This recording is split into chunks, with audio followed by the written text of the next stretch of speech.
Más que números. Catalina Edwards y Patricio Eskenazi abordan desde ahora qué cosas están moviendo los mercados. En Infinita, los temas económicos, financieros, sociales y políticos son mucho más que números.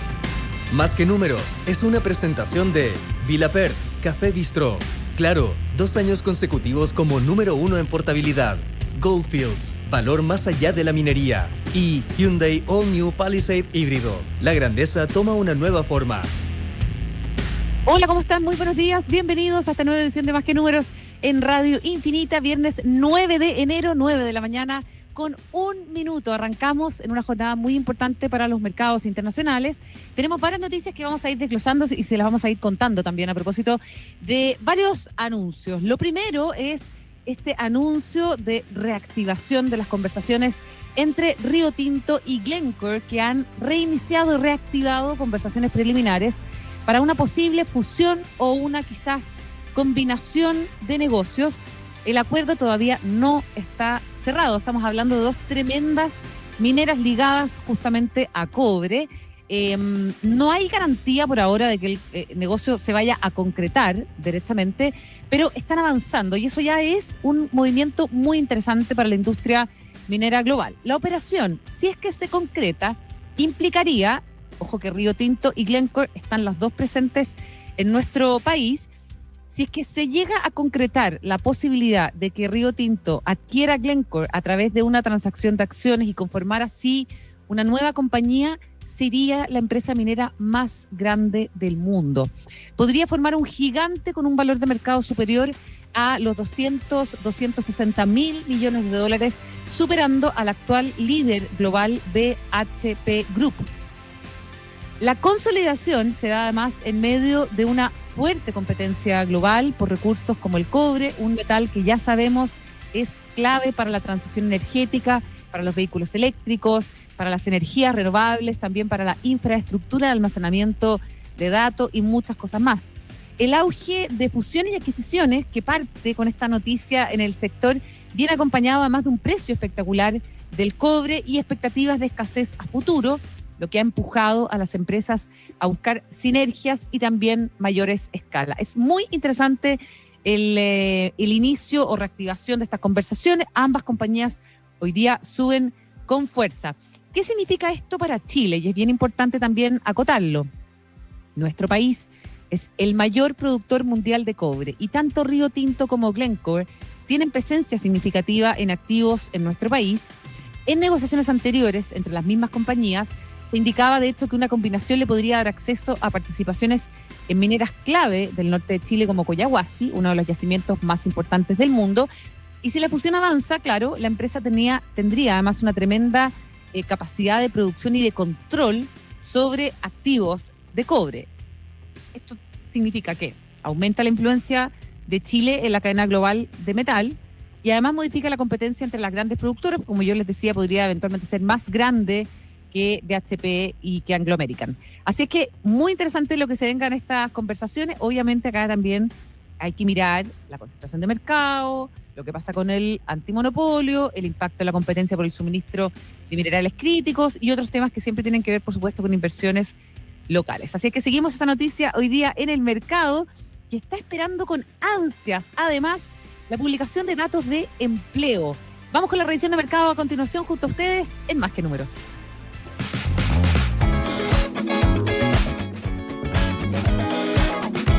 Bueno, los futuros de los mercados estadounidenses están en terreno positivo. Los principales bolsas de Estados Unidos muestran movimientos, la verdad es que planos, pero por lo menos están en terreno positivo. Ayer el Dow Jones cerró con un alza del 0,55%, el S&P cerró plano con una leve corrección al alza del 0,01%, el Nasdaq, principal indicador tecnológico, cayó un 0,44%. En Asia, hoy día los mercados también operaron en terreno positivo. El Nikkei de Japón subió un 1,6%, el Hang Seng de Hong Kong avanzó un 0,32% y Shanghai cerró con un avance del 0,92%. Hasta ahora en Europa también en verde están operando las principales plazas bursátiles del viejo continente. El FTSE inglés avanza un 0,5%, el DAX alemán avanza un 0,34%, el CAC de Francia un 0,85% y el IBEX de España es el único que cae a esta hora con un retroceso del 0,29%. Datos importantes que tenemos que mirar hoy día. El dato oficial de empleo no agrícolas, las non-farm payrolls de diciembre, que se publica en un ratito más en Estados Unidos. Los economistas esperan que la economía norteamericana haya creado cerca de 73.000 puestos de trabajo y la tasa de desempleo se proyecta que baje levemente al 4,5%. ¿Por qué es importante este dato? Bueno, les hemos contado que viene además limpio a propósito del shutdown. Es súper relevante conocer el ritmo de creación de empleo en Estados Unidos. La FED tiene un mandato dual, recuerden ustedes, inflación y mercado del trabajo.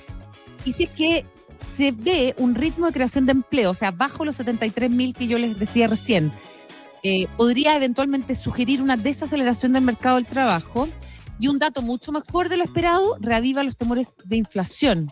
Por lo tanto, es bien importante lo que nos digan estos números durante esta jornada. La Corte Suprema de Estados Unidos también, otra cosa muy importante, podría pronunciarse tan pronto como hoy sobre la legalidad de los aranceles impuestos por la administración de Donald Trump. Esto traspasa el ámbito de los mercados propiamente tal, pero un fallo en contra podría desarmar o eventualmente poner un borde a la acción política comercial de Trump.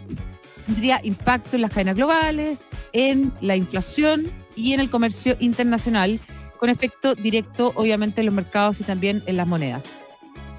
¿Qué está pasando con el dólar a esta hora? Les quiero contar. A ver, vamos a actualizar para que no tengamos ruido también a propósito de estos datos.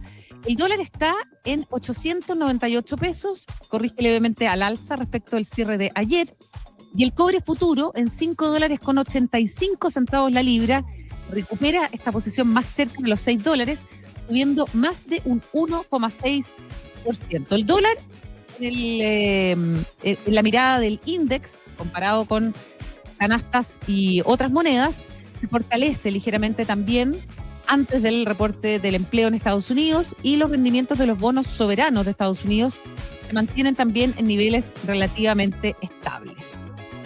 También les cuento que en acciones a seguir durante esta jornada tenemos que mirar a General Motors, anunciando una gran provisión de $6.000 millones por su negocio de autos eléctricos, lo que impactó negativamente su acción. Y también están en el radar hoy día, obviamente, Río Tinto y Glencore, en un contexto de movimientos corporativos y negociación de acciones que podrían también influir en sectores clave. Algunos datos también a propósito del déficit comercial de Estados Unidos, que se publicó que en octubre cayó a su nivel más bajo desde 2009, una sorpresa que podría también influir en las expectativas de crecimiento y de tasa. Recordemos que, haciendo un poco como de educación financiera, el PIB está compuesto por el consumo, por la inversión y por el gasto público, más las exportaciones menos importaciones. Por lo tanto, si es que un país importa menos, como dice este dato, este último componente, en el fondo el PIB, mejora automáticamente y puede ayudar a mostrar mejores datos de crecimiento del PIB, incluso si es que el consumo interno no está tan fuerte. Y por último, datos de Asia. La inflación de China se aceleró en diciembre a su ritmo más rápido en casi 3 años. Los precios subieron un 0,8% interanual, es el nivel más alto desde febrero de 2023, según los datos publicados esta mañana por la Oficina de Estadísticas China. El aumento además ocurre tras la tasa del 0,7% registrada en noviembre. El repunte de los precios al consumidor en China se debe principalmente a las verduras frescas, que subieron un 18,2% respecto del año anterior. Todavía, en todo caso, para el 2025 en su conjunto, el indicador de inflación de China se mantiene estable, sin alcanzar el objetivo oficial del 2%. Son las 9 de la mañana con 10 minutos.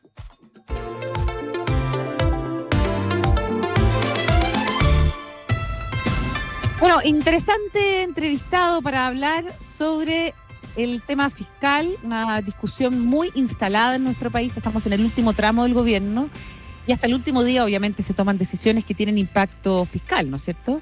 Y por una parte tenemos el proyecto del Ejecutivo que busca reemplazar el CAE, el FES. No solo abre hoy día una discusión sobre el financiamiento estudiantil, sino que también incorpora eventualmente una fuerte alza en el arancel regulado, lo que tiene consecuencias fiscales. Y a esto se suma otro punto sensible en este elemento particularmente, que son los reparos de la Contraloría y el Consejo Fiscal Autónomo, que han llevado a Hacienda a tener que salir a explicar que el nuevo FES no debería contabilizarse como gasto público. Ahora, en este escenario político-fiscal, tenemos que los ingresos fiscales repuntaron en noviembre. Las proyecciones, en todo caso, no son muy tranquilizadoras. Queremos hablar sobre este tema con el destacado economista, exdirector de presupuesto, Matías Acevedo, que nos acompaña hoy día en Más que Números. ¿Cómo estás? Hola Cata, ¿cómo estás? Bien, qué gusto saludarte. Muchas gracias por acompañarnos hoy día, Matías. No, encantado, pues, Cata. Pato viene en un segundito más, así que vamos a incluirlo también en la conversación en un momento más.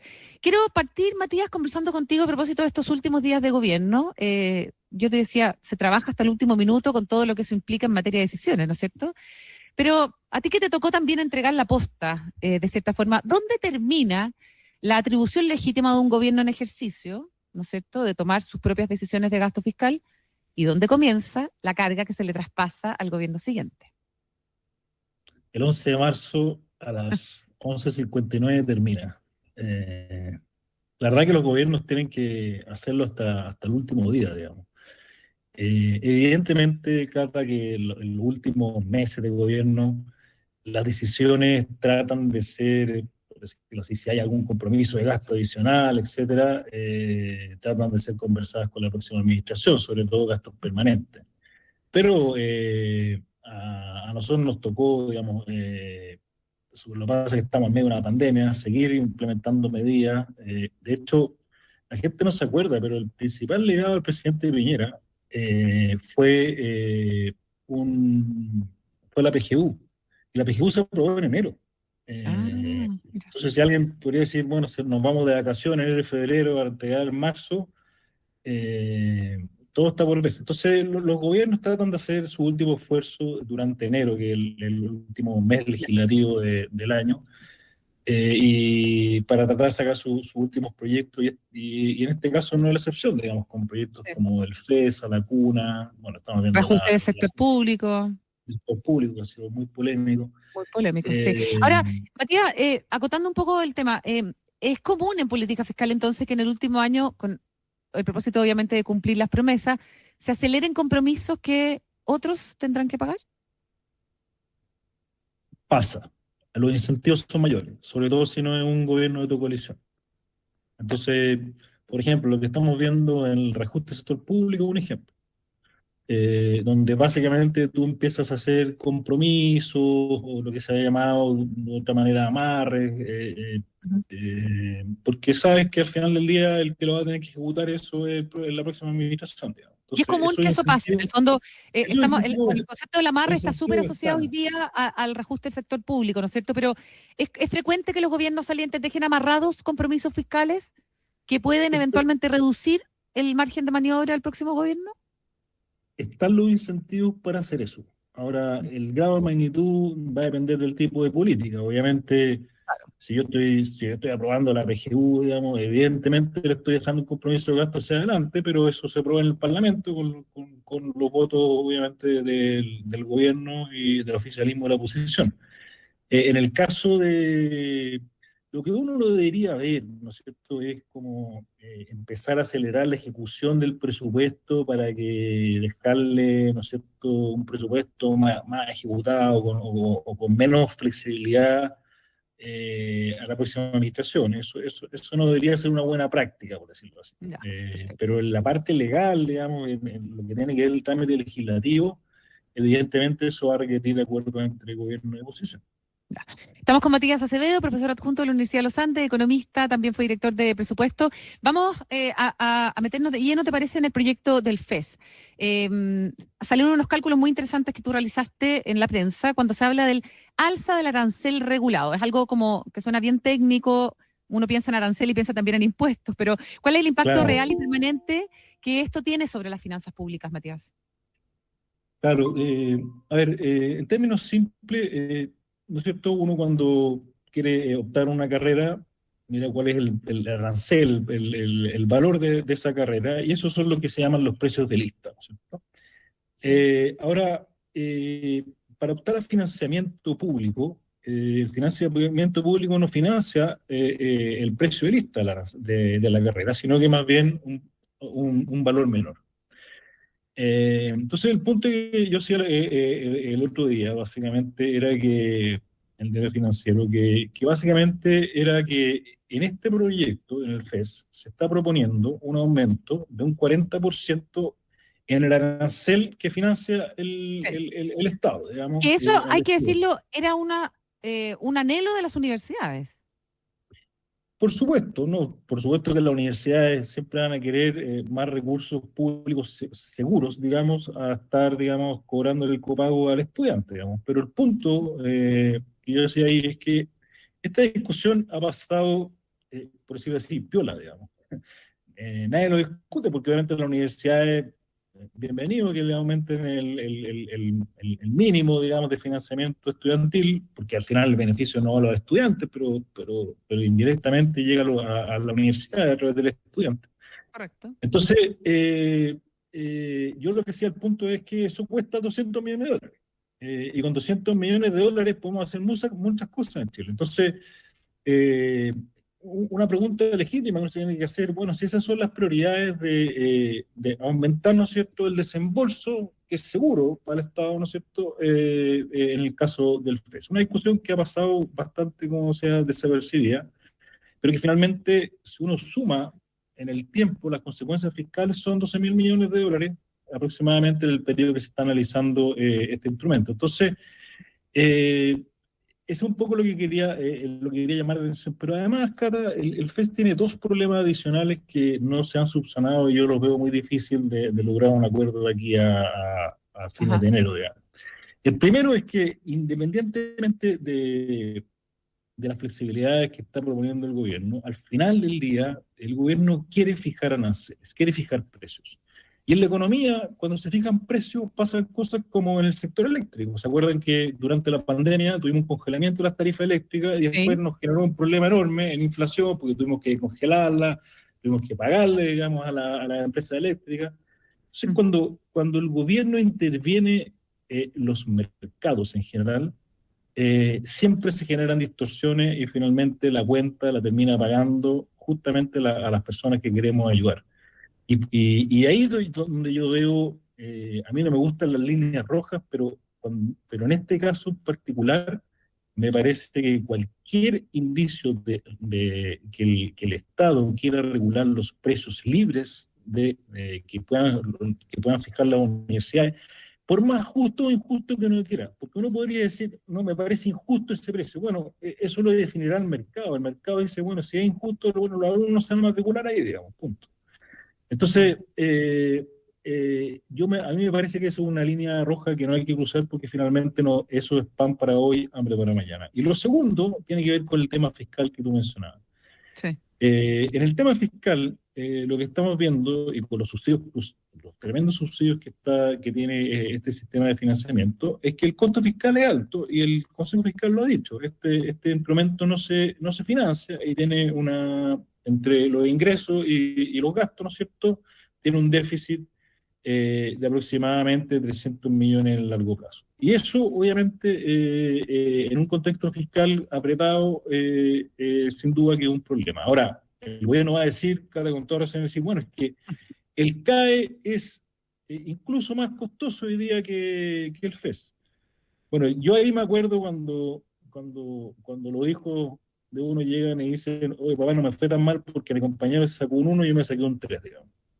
Entonces estamos comparando básicamente un sistema que es malo, porque el sistema actual es malo, porque, entre otras cosas, este gobierno motivó a que el CAE no se pagara, digamos, y por lo tanto un sistema que no se cobra por definición, ¿no es cierto?, no puede ser bueno, contra un sistema, ¿no es cierto?, que aparentemente pareciera ser mejor, pero que finalmente, por ejemplo, a estudiantes que les va bien, estudiantes talentosos que entran a estudiar medicina, les va a hacer terminar pagando un crédito a una tasa de interés de 17, 18%, si lo pagan en el periodo establecido por el Matías, FES, que parece una tasa abusiva a todas luces. Hola, Pato. hola Matías. Oye, es que este sistema actual, el CAE, tiene dos temas, tiene dos características que son bastante criticadas por el gobierno y quisiera tu opinión. La primera es que el crédito lo provee un banco o los bancos, ¿ya? Y lo segundo es la tasa de interés. Y la tasa de interés, si no me equivoco, está en UF más 2%. O sea, personalmente a mí me cuesta ver los problemas del instrumento actual. No sé si tú los ves, como para entender, digamos, antes de evaluar qué es lo que se quiere cambiar, entender cuál es el problema que se está diagnosticando. No, básicamente la tesis del gobierno es que a ver, cuando surge el CAE, que a mí me tocó hace mucho tiempo atrás asesorar a un parlamentario que hoy día es presidente electo, y me acuerdo que en la discusión de ese proyecto se decía que el mercado iba a financiar este sistema. Que básicamente los bancos iban a financiar completamente el CAE y que si no, que la parte que no financiaba los bancos lo iban a financiar en el mercado de capital a través de bonos securitizados, la AFP. Imagínense hoy día la AFP con un bono respaldado por el CAE, el problema que estaría. Bueno, eso no se cumplió. Entonces los bancos finalmente dijeron, de los 100 que me están proponiendo financiar, yo voy a financiar 50. ¿Ya? Y por lo tanto, y además le empezó y le dice, bueno, voy a financiar 50, pero además el costo de administración de este sistema, dado los riesgos que tiene, dado el riesgo político, etcétera, es de esos 50 que me quedo, te va a cobrar 20 adicionales, ¿ya? Por todo lo que significa estar en este sistema. Y esos 20 adicionales es lo que le llama, ¿no es cierto?, el gobierno al sobreprecio. Entonces, lo que dicen, bueno, este sistema no funciona porque finalmente los bancos de alguna manera te están cobrando todo ese riesgo que no quieren tomar, digamos, te lo están cobrando, y si no, obviamente el Estado tiene que hacerlo. Ese es un problema que se... Ahora, yo digo, y creo que tu pregunta es muy atingente, bueno, si ese es el riesgo, digamos, bueno, el Estado, si lo financia completo, lo va a tomar él, digamos. O sea, si al final del día esta cuestión Claro. no es magia, digamos, no porque lo financie el Estado se van a desaparecer los riesgos, pero sí puede mejorar el sistema de cobro, que yo creo que el sistema de cobro, un sistema de cobro centralizado a través del Servicio de Impuesto Interno, que duda cabe que puede ser mejor que el sistema bancario, porque finalmente siempre va a tener la última fuente de pago, los ingresos del estudiante, en la declaración renta, o eventualmente en cualquier retención que le pueda hacer el Servicio de Impuesto Interno. Eso es una novedad. Matías. Bueno, queremos seguir avanzando con otros temas que te queremos preguntar. Ayer estuvo José Antonio Kast, presidente electo en ICARE, junto a empresarios y a altos ejecutivos de nuestro país. Habló sobre la directora de presupuesto. No quiero preguntarte directamente sobre ella, porque finalmente hoy día está ocupando el mismo cargo que tú ocupaste un par de años atrás. Pero, ¿qué tan realistas son hoy día las proyecciones fiscales del Ejecutivo para cerrar este año y para este 2026, para cerrar el 2025, digo, y el 2026? Bien, para cumplir las proyecciones de ingresos del año 2025, se requiere que los ingresos durante diciembre que crezcan, digamos, eso ya terminó, digamos, pero básicamente tuvieran un crecimiento de en torno a un 20%. Y por lo tanto, la probabilidad de que eso ocurra, que haya ocurrido, es muy baja. Yo estimo que va a haber una subestimación de ingresos en torno a $1.500 millones, sobreestimación de ingresos o ingresos menores a los proyectados en torno a $1.500 millones, lo que significa que en la práctica el déficit estructural va a terminar en torno a 2,5, 2,7% del PIB. Recordemos que la meta original del gobierno, en la ley de presupuesto que presentó en septiembre del año pasado, era de menos 0,1 punto del PIB. O sea, básicamente estamos hablando de entre 1,6 y 1,7 puntos del PIB más de déficit del proyectado. Y eso tiene una consecuencia muy importante, Cata, para el 2026, porque si las metas de ingreso no se cumplen en el año 2025, partimos con una base de proyección sobreestimada para el año 2026, y por lo tanto creo que ese efecto se va a trasladar en una magnitud muy similar, en torno a $1.500 millones para el 2026. Eso significa que el próximo gobierno va a empezar su mandato en marzo con un déficit estructural de verdad, el que considera los ingresos que se van a ejecutar durante el año en torno a 2 puntos del PIB. No un punto de partida de 1,1 punto un déficit de 1,1 punto del PIB como lo estaba proyectando. Y eso obviamente es un problema, porque Claro. eso implica un primer ajuste fiscal importante solamente para cumplir la meta. Claro. ¿Pato? Matías, y el gobierno entrante anunció que tiene que recortar 6.000 millones. Y estamos con un precio del cobre que más o menos representa 3.000 millones de dólares adicionales a lo que está en el presupuesto.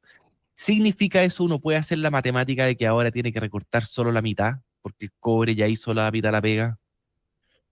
No, pero antes de eso, Pato, te voy a decir que con el precio que anunciaba acá de 4,89, estamos hablando de 7.000 millones de dólares, entre 7.000 y 6.000 millones de dólares adicionales, si ese precio se mantiene durante todo el año. O sea, de esa magnitud estamos hablando del impacto del precio del cobre 5,87. en las finanzas públicas. Ahora, lamentablemente, como ese precio es coyuntural, o sea, responde a lo que está pasando hoy día y no es el precio que estamos proyectando en el largo plazo, que es 4,35, todo ese exceso el próximo gobierno lo debería ahorrar. Y por lo tanto, si bien el déficit efectivo probablemente le va a mejorar por definición, el déficit estructural, que considera los ingresos sin estos ingresos adicionales del cobre, el desafío de la meta va a ser exactamente el mismo. Incluso, esto es un tema muy técnico, pero podría ser incluso más difícil porque el balance estructural te castiga cuando tiene un precio, te castiga mucho cuando tiene un precio del cobre muy alto en los ingresos del Codelco. Pero Sí. eso no voy a batearlo ahí con ese Sí. tema. Cuando la diferencia entre las proyecciones es tan abismante, como tú lo señalas, ¿no es cierto? De 1,6 puntos del PIB, 1.500 millones de dólares. ¿Quién sacó mal el cálculo? ¿Cómo se puede equivocar tanto o errar tanto? Bueno, es que cuando uno tiene esto se lo dijimos en la discusión del presupuesto el año pasado, el ministro Marcel, en todos sus tonos se lo dijo el mercado completo y finalmente ellos mantenían, digamos, la hipótesis de que los ingresos se iban a cumplir y no se cumplieron. Después tuvieron que hacer a inicios del 2025, en los primeros meses del 2025, tuvieron que hacer un ajuste en las proyecciones brutal, digamos, que fue inédito, digamos. Entonces, esa es responsabilidad evidentemente del Ejecutivo, digamos. Eso no cabe duda, digamos. Pero la pregunta es ¿por qué si tú ya sabes que no vas a tener esos ingresos, por qué no fuiste capaz de hacer ajustes en el gasto? Porque hoy día lo que vemos solamente cayendo es el gasto de inversión, que es justamente el gasto que más contribuye al crecimiento de la economía, y vemos creciendo el gasto corriente, digamos. Entonces, y esa es la segunda responsabilidad, digamos. ¿Por qué no hiciste el ajuste? ¿Por qué no hiciste los gastos? Yo entiendo que hay pocos espacios para hacerlo. Lo que pasa es que si cometiste el error de aprobar un presupuesto con un ingreso sobreestimado, claro, después puedes decir, me cuesta mucho retirarlo por un tema político, por la rigidez del gasto, etcétera, pero eso es la responsabilidad del gobierno, no le puede echar la culpa al empedrado. Entonces, el no ajustar el gasto para que los ingresos que conversaran con los nuevos ingresos también es responsabilidad del gobierno. Y hay una parte, obviamente, siempre de las proyecciones que uno podría decir, no sé, me podría equivocar, me puedo equivocar, ¿no es cierto?, en más o menos 1 o 2% en la estimación, y eso perfectamente manejable, digamos. Pero yo creo que lo que no tiene, de alguna manera, perdón, es que habiendo escuchado a prácticamente, yo decir, prácticamente todo el mercado, ustedes que lo ven diariamente, ustedes lean los informes de las clasificadoras, de los bancos de inversión, todos decían lo que está pasando hoy día, en lo que pasó este año, el año pasado, y lo que va a pasar este año, todos lo están proyectando así, digamos. Entonces, cuando uno ve que el Ministerio de Hacienda permanentemente está sobreestimando sus proyecciones, finalmente hace que el mercado no le crea las proyecciones de Hacienda. Yo hoy día no le creo, hoy día ve las proyecciones de Hacienda y dice, ya, Hacienda más cuánto va a ser el déficit del próximo año. Y eso, obviamente, termina deteriorando la credibilidad fiscal, y cuando uno va afuera, hoy día no lo están haciendo, pero a futuro los inversionistas le van a cobrar eso el momento que no hoy día, porque no tenemos problemas hoy día, pero cuando los mercados estén más movidos y cuando haya más volatilidad en los mercados, ese precio, digamos, o esa sobreestimación de las proyecciones, el mercado te la va a cobrar. Claro. Tasa de interés. Sí, y con el nuevo ministro Quirós, Matías, ¿tú crees que se puede recuperar esa credibilidad del mercado? Yo espero, mira, yo lo he dicho, yo espero, mira, lo primero es que ojalá que le vaya muy bien, digamos. Uno podrá haber tenido diferencias, digamos, en el pasado, ¿no es cierto?, con los recortes, era más o menos 5.000, 6.000 millones, pero al final del día uno lo que espera que, sobre todo un ministro que va a liderar, digamos, se espera que lidere la cartera económica, ¿no es cierto?, de Hacienda, que le vaya bien y que no pierda esa impronta, porque la gente quiere que el gobierno vaya con todo contra los abusos que se están haciendo en el Estado, en particular que afectan al gasto público, quedaron, digamos, hasta arriba, ¿no es cierto?, hasta la coronilla con el tema del caso de los convenios, ¿no es cierto?, de los abusos de la licencia médica. Entonces, todo eso tiene que ir. Ahora, yo creo que si a este gobierno le va bien en el tema del gasto público y básicamente es recuperar el balance fiscal y terminar con los abusos, va a entregar a la próxima administración un gasto en un nivel prácticamente igual al que recibió, digamos. Eso no significa que entre medio hayan existido ajustes, pero el nivel de gasto va a ser más o menos lo mismo, y con eso probablemente van a llegar a si la economía además crece en torno a un 3%, eso va a ser suficiente para equilibrar nuevamente las cuentas fiscales. Muy bien, Matías Acevedo, profesor adjunto de la Universidad de los Andes, economista y exdirector de presupuesto. Muchas gracias por habernos acompañado hoy día. Nos vemos. Gracias, Matías. Buen día. Muchas gracias, Pato. Que les vaya muy bien. Un abrazo, suerte.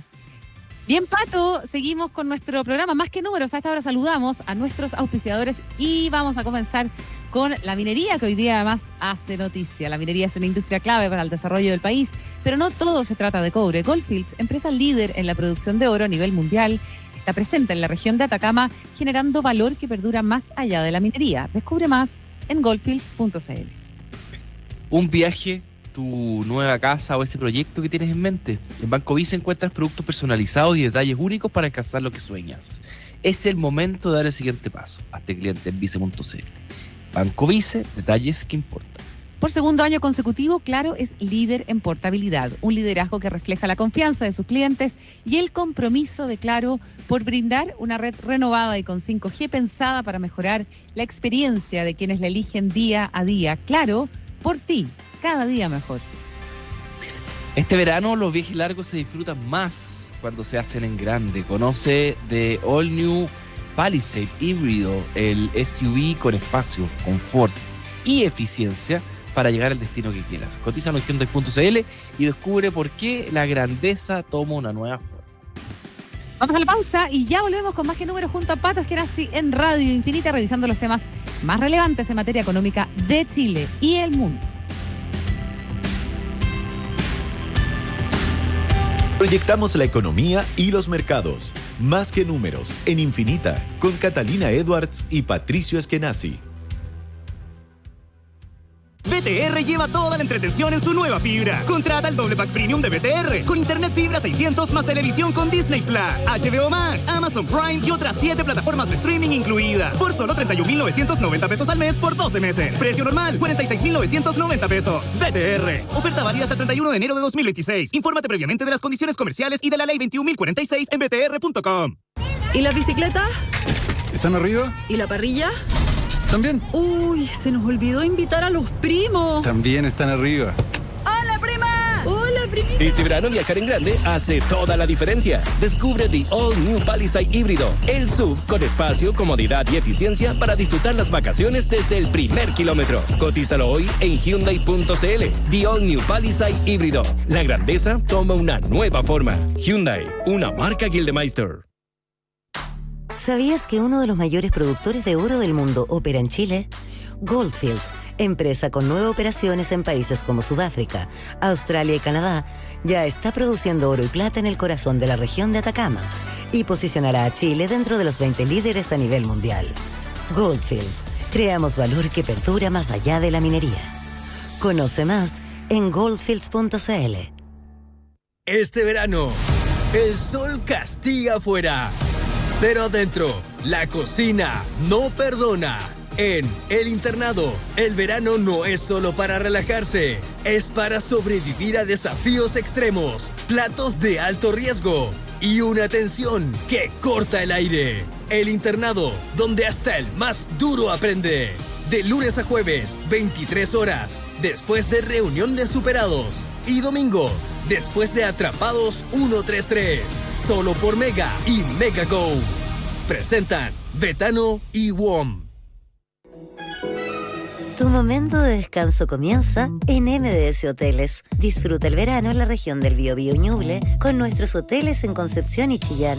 Desayuno buffet, piscina temperada, spa y toda la comodidad que mereces. Vívelo todos los días del año. Revisa planes y promociones en mdshoteles.com. MDS Hoteles, un lugar pensado para ti. Cuando inviertes hoy, tu futuro suena bien. Abre tu APB con BCI y siente el respaldo de un banco con 87 años de trayectoria, líder en gestión patrimonial y elegida como Best Wealth Management Bank de Chile 2025. Conoce nuestra variedad de fondos mutuos y elige el ideal para tus metas. Empieza hoy. Infórmese de las características esenciales de la inversión en fondos mutuos, las que se encuentran contenidas en sus reglamentos internos. Fondos mutuos administrados por BCI Asset Management, Administradora General de Fondos S.A. Con tu crédito de salud Caja Los Andes, puedes aliviar tu bolsillo comprando medicamentos de calidad a precios justos. Porque en Farmacias del Dr. Simi y Caja Los Andes ponemos tu bienestar como prioridad. Aprovecha este beneficio de manera consciente y responsable. Ya lo sabes, si tu presupuesto es limitado, utiliza tu crédito de salud Caja Los Andes en todas nuestras farmacias. Consulta términos y condiciones en farmaciasdoctorsimi.cl. Infinita es parte de Mega Media Radios, que integran también las emisoras Romántica, Disney y Carolina. Infinita, palabras con poder. En Infinita, más que números, con Catalina Edwards y Patricio Eskenazi. Estamos de vuelta en Más que Números, ya en contacto con Susana Jiménez, presidenta de la CPC, de la Confederación de la Producción y del Comercio. Ayer presente, por supuesto, en el encuentro de empresarios y ejecutivos en ICARE con José Antonio Cast, presidente electo. Susana, ¿cómo estás? Qué gusto saludarte. Hola Susana, buenos días. Hola Catalina, Pato, qué bueno tenerte de vuelta. Sí, Gracias. estábamos muy preocupados por Pato. Susana, bueno, preguntarte cómo se sintió ayer el ambiente en este encuentro con el presidente electo. Mira, yo te diría que fue bien positivo, la verdad es que hizo una buena exposición y después en el panel de conversación también junto a Jorge Quiroz dio bastantes luces de hacia dónde quieren ir, bastantes detalles que dan cuenta de que se ha hecho no solo un buen diagnóstico, sino que también medidas bastante concretas y jugadas como para volver a reactivar la economía y generar atracción de inversión, mayor creación de empleo. Yo diría que estaba bastante alineado en ese sentido con lo que uno esperaba escuchar. Hubo varias pedidas a niveles sectoriales. Acá aparece en la prensa que sector agrícola, comercio, construcción, cada uno, la banca, cada uno tenía un pliego de peticiones. Un petitorio. Un petitorio.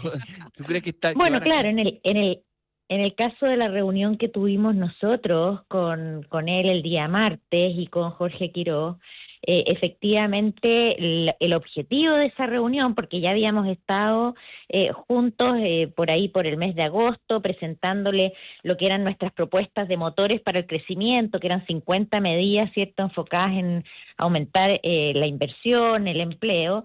Pero la reunión que tuvimos nosotros específicamente el martes, que fue previa, ¿cierto?, al encuentro que tuvo con un grupo más grande del mundo empresarial, fue con los presidentes de las ramas que conforman la CPC y donde nuestro objetivo era justamente decirle, bueno, cuáles son las prioridades que debieran anticiparse en los primeros meses de gobierno para efectivamente generar un cambio de expectativa, una señal de confianza y de atracción de inversiones. Así que, claro, ahí cada uno de los presidentes de las ramas hizo una pequeña introducción, adelantando las medidas que le parecían más urgentes, y bueno, también ahí hubo una muy buena acogida y buena conversación al respecto. Ya, cuéntenos ahora qué le pareció o qué le parece hasta ahora lo que se ha anunciado en cuanto al equipo económico que va a estar acompañando al presidente electo.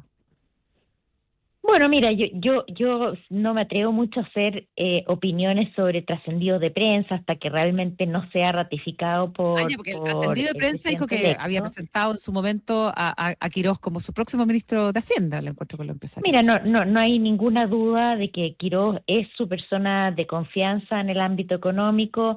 La verdad es que en todas las reuniones que hemos tenido con él ha estado acompañado. A mí también me tocó ir a Buenos Aires con ellos dos.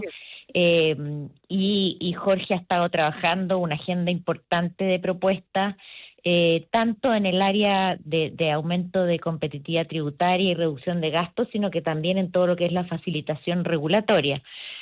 Así que lo veo con mucho respaldo del presidente, y efectivamente conformando ya equipos tal como ha trascendido en los diarios. Ya, igual falta el otro nombre de economía, minería, energía, la parte más micro, que quizás es donde está presente la mayor parte de los desafíos. O sea, la macro tiene algún nivel de desequilibrio fiscal, de gastos superiores a los ingresos, pero eso, a nivel micro hay harto que desregular, hay harto reglamento que simplificar. Quizás ahí está uno de los grandes desafíos y no tenemos todavía nombres. O sea, los nombramientos sectoriales son súper importantes. Sabemos el peso que tiene, por ejemplo, medio ambiente hoy día en la aprobación de proyectos. Sí, no, sin duda, o sea, son todos ministerios importantes y tengo la impresión de que en esta primera etapa no va a haber triministerios, sino que va a haber nombramientos en cada una de esas carteras, y yo creo que eso es correcto, porque como ustedes muy bien dicen, hay desafíos importantes en esas carteras. Ahora, también es cierto que el paquete de medidas para facilitar la regulación o de frentón desregular, digamos, probablemente va a estar más centralizado.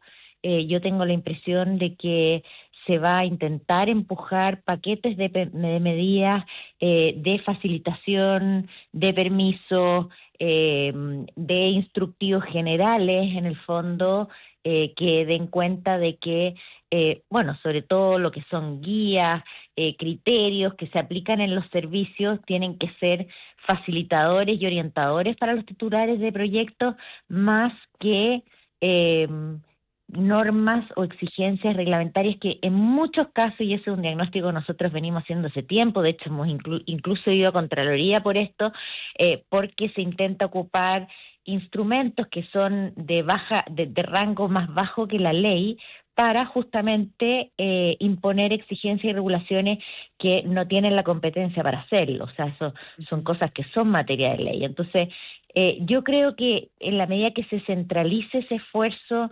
de facilitar los procesos y los permisos, va a tener obviamente injerencia en cada una de las carteras y va a tener que estar muy en sintonía con quienes nombren a cargo de esas carteras. Perfecto. Susana Jiménez, presidenta de la CPC, muchísimas gracias por esta entrevista en Radio Infinita. Gracias, Susana. Muchas gracias a ustedes. Buen día. Chao. Buen día. Bien, Pato, son las 9 de la mañana con 44 minutos. Tengo un tema que contarte. Cuéntamelo todo. Mira, me imagino que conoces Saks Fifth Avenue. Ah, por supuesto. Las grandes marcas con pequeños precios. Así es. Bueno, Saks está más bien bajo el paraguas de Saks Global, ¿ya? Y está Saks Fifth Avenue, que son tiendas físicas, tiene también su plataforma en e-commerce. Neiman Marcus, que ya verás por qué se ha convertido en el gran problema de Saks Group, que adquirió esta multitienda también con un foco un poco más como en diseño, más joven, para personas que sean un poco más jóvenes que Saks. Esta tienda entró al grupo en 2024. Está Bergdorf Goodman, que es como ya el lujo máximo extremo, que es esta tienda gigante que está como al final de la Quinta Avenida, casi llegando al Central Park. Y está Saks Off Fifth, ¿ya? Que es como el outlet de Saks. Y entra un poco de todo.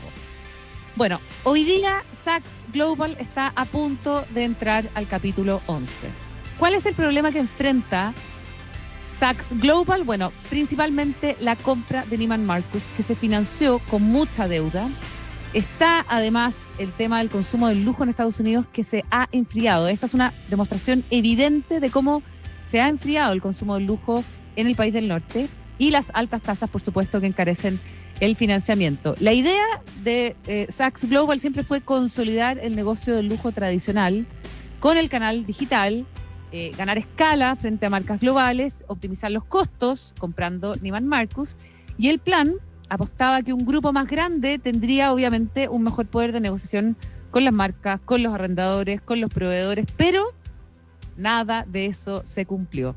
Estrés financiero a tope, atrasos en los pagos, incluso retraso en la llegada de mercadería, justamente porque se fueron atrasando con el pago a los proveedores, con esta situación de estrés financiero. Y finalmente, hoy día el Wall Street Journal anuncia la necesidad de financiamiento para una reestructuración, es decir, capítulo 11 para Saks Global, que está muy cerca de concretar justamente este plan para enfrentar una posible quiebra bajo el capítulo 11. ¿Qué te parece? ¡Uy, qué pena! Tantas compras que tengo yo en el cuerpo en Saks. ¿Cuántos carritos? Compraba.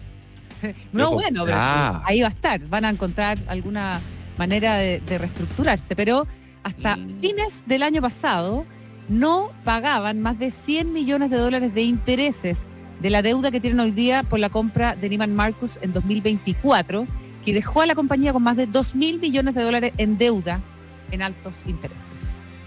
Yo pensé que el consumo de lujo está estable y al alza, pero probablemente eso está pasando en Asia y no en Estados Unidos. Bueno, exactamente. Vamos a ver. Muy súper interesante, Cata. Sí. Muy caro, muy caro. Sí. 9 de la mañana con 47 minutos. A esta hora en Más que Números comienza Generación FEN, el espacio de egresados y egresadas de la Facultad de Economía y Negocios de la U de Chile, la red más grande del país. Bueno, como todos los viernes tenemos esta sección FEN que nos recuerda que acá hay mucho talento y que queremos conocer. Sí. Hay talento relacionado a la administración, al emprendimiento, a los startups, a la economía, a montones de cosas, Cata. Y hoy tenemos un emprendimiento bastante distinto que te lo voy a presentar en un minuto. Primero, voy a darle la bienvenida a Sebastián Cortés, Generación 2001, Administración. ¿Cómo estás, Sebastián? Gracias por acompañarnos. Hola, Sebastián. Muy buenos días, Cata. Muy buenos días, Pato. ¿Cómo están? Un gusto saludarte. Igualmente. Gracias, todo muy bien. Oye, Sebastián tiene es CEO de Coparently, que es una aplicación que ayuda a resolver los problemas de post-divorcio, de las relaciones de los separados. Cuéntanos, me parece súper interesante, Sebastián. Por el bienestar de los niños, me imagino yo, además. Y además, chats que no se borran. Mira, cuéntame, por favor, de qué se trata esto. Sí, bueno, yo hace ya un par de años que me separé, y con hijos obviamente de por medio, y bueno, ahí comenzó un proceso bien complejo, sobre todo desde el punto de vista como más emocional.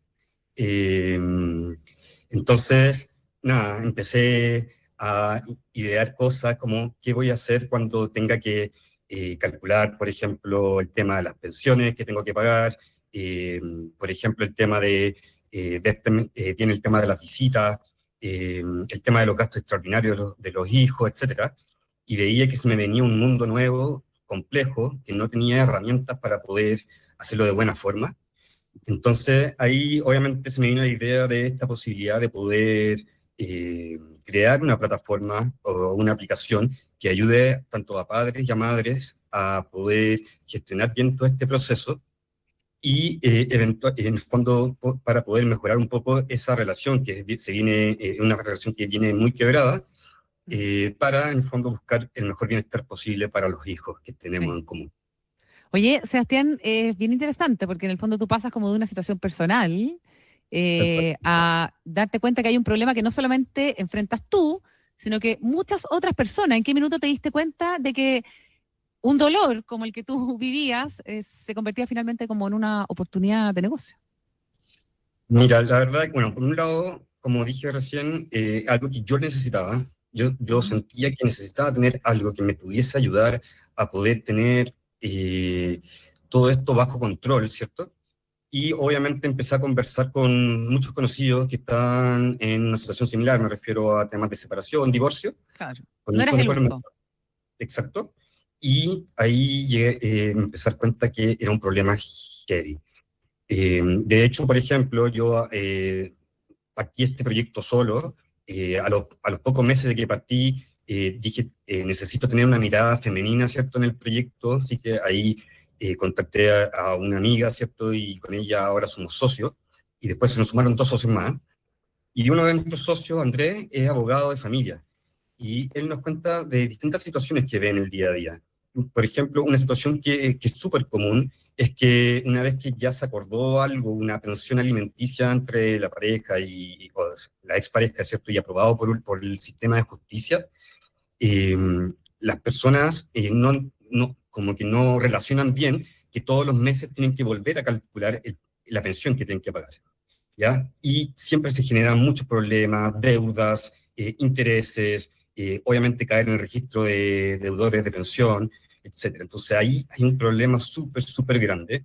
Y A ver, también, Sebastián, ¿sí? ¿cuáles son esas herramientas? A ver, cuéntanos quizás un poquito cuáles son las herramientas que tiene la app, porque primero te entrega un cálculo de lo que le corresponde pagar cada uno, eso lo Sí, lleva la app. mira, esta aplicación hoy día, en verdad nosotros la lanzamos ya hace un par de meses, está enfocado a las exparejas que ya tienen un acuerdo como aprobado por el sistema de justicia, ¿ya? Entonces tú cuando haces tu primer ingreso a la aplicación, te va a pedir ciertos datos, ¿cierto?, de este acuerdo que ustedes tienen, y en base a esa información, primero hay una sección de pago, en donde 15 días antes de cada mes te avisa cuánto vas a tener que pagar en pensión al mes siguiente, calculado en el fondo de manera completamente automática, y además te va avisando cuando quedan 5 días, el día antes y el mismo día, en el fondo que tienes que pagarlo para que no se te olvide. Además, hay casos, no son todos, hay casos de gastos extraordinarios, ¿cierto?, que se definen en estos acuerdos, por ejemplo, en caso de salud o en caso de educación, y en el fondo, si yo genero, yo, por ejemplo, estoy con mi hijo, ¿cierto?, y mi hijo tiene un accidente y voy a la urgencia y etcétera, yo ese gasto lo subo dentro de la aplicación y automáticamente le dice a mi expareja o a la madre de mi hijo cuánto me debe reembolsar por esos gastos extraordinarios. Todo de manera automática, sin tener que comunicarse directamente entre ellos. Esa es una de las funcionalidades que cuenta Coparen. Qué buena. Por otro lado, otro tema que yo vi muy complejo era el tema del ordenamiento de visitas, ¿cierto? Es muy normal que se defina muy específicamente cuándo son esas visitas, pero en la vida ocurren problemas, ocurren situaciones especiales, ¿cierto?, que no te permite tal vez de repente cumplir con alguna de esas visitas, y ahí empieza un proceso de tratar de coordinar con la otra persona, ya sea por WhatsApp, por teléfono, en vivo y en directo, en poder intercambiar ese día, porque pasó algo extraordinario. Hoy, con Coparenly, tú, además de saber, yo puedo saber si, por ejemplo, en noviembre de este año, tal fecha me toca con los niños o no. Entonces yo puedo planificarme con mucha anticipación. Y si necesito hacer un cambio, también la aplicación me permite hacer solicitudes de cambio de visita. Puedo cederle mi día a mi expareja, se lo puedo intercambiar, etcétera. Y eso le llega una notificación directamente a esa persona, y esa persona tiene que aprobarlo. Sebastián. Sí, cuéntame. Conversamos con Sebastián Cortés, CEO de Coparenly, una aplicación que ayuda a resolver las coordinaciones y las logísticas post-divorcio. ¿Cómo es el modelo de negocio de esto? ¿Quién paga? ¿Cuánto paga? Ya, mira, muy buena pregunta. Nosotros hoy día, en verdad, como mencioné hace un par de meses ya lanzamos la aplicación. Nosotros lanzamos hoy día lo que es nuestro plan gratuito, ¿ya? ¿Por qué es gratuito? Este plan es gratuito porque para mí, desde mi perspectiva, y obviamente de mis socios, esto es lo mínimo que cualquier persona que vive un proceso de separación con hijos de por medio necesita para poder tener una mejor tranquilidad mental y obviamente no afectar negativamente a los hijos. Por eso esta aplicación este plan es gratuito. En el corto, mediano plazo, estamos trabajando ya en un plan que va a ser pagado, ¿cierto? En el cual va a incluir otras funcionalidades que en el fondo entregan un mayor valor a los usuarios. Eso por un lado. Y por otro lado, nosotros estamos trabajando también con los distintos actores del ecosistema de la separación, llámese abogados, llámese... ¿Perdón? ¿Tribunales? Tribunales o también los mediadores, psicólogos, etcétera. Hay varios especialistas que están metidos dentro de todo este tema. Y estamos trabajando para hacer una solución que también vaya en la etapa anterior del acuerdo, ¿cierto? Que es el proceso de negociación para llegar a ese acuerdo. Entonces ahí va a venir otro modelo de negocio en donde va a ser necesario utilizar la aplicación. Oye, Además, una pregunta, que se nos va el tiempo, pero te quería preguntar, aprovechándonos que este espacio es también para combinar lo que tú aprendiste en la FEN, que tiene un mundo y una mirada como bien analítica. ¿Cuánto de esa formación está también hoy día presente en Coparently? Un montón. Yo soy súper agradecido de la escuela. La verdad que a mí la escuela me dejó varias cosas como súper metidas como en el chip de la cabeza, ¿cierto? Por ejemplo, el tema del aprendizaje constante, el tema de la diversidad, que creo que son temas muy, muy interesantes, y también el tema de la humildad. Yo creo que esas tres aspectos que la escuela traspasa a los alumnos, para mí ha sido fundamental. Este no es mi primer emprendimiento, yo he emprendido antes, de manera también privada, y siempre he puesto en el fondo esto a disposición de lo que hago, ¿cierto? Y de lo que construyo junto al equipo que está conmigo. Bien, pues muy interesante, Sebastián Cortés, CEO de Coparently. Muchas gracias por haber estado hoy día con nosotros, por compartir también parte de tu historia personal llevada a esta aplicación. Pato. Oye, Sebastián, sí, lo último, ¿cómo lo hace la gente que quiere bajar la versión gratuita? Ya. Hoy día no tenemos aplicación nativa, eso va a venir probablemente en un par de meses más. Entonces uno ingresa a coparently.com, Coparently se escribe COPARENLY.com. Ahí puedes crear tu cuenta y tienes la aplicación. Incluso esa aplicación tú la puedes dejar en tu home del smartphone de forma súper simple y tiene ahí todo directo en la mano y todas las notificaciones haría por haber que te puedan servir para mejorar todo el proceso de coparentalidad de tu hijo en este momento. Súper, ya. Perfecto. Muchas gracias, Sebastián. Gracias, Sebastián. Buen día. Conocerte, que te vaya muy bien. Nos vemos. Gracias. Chao. Oye, qué buen programa hoy día, Pato. Cerramos una semana que ha estado bien movida, muy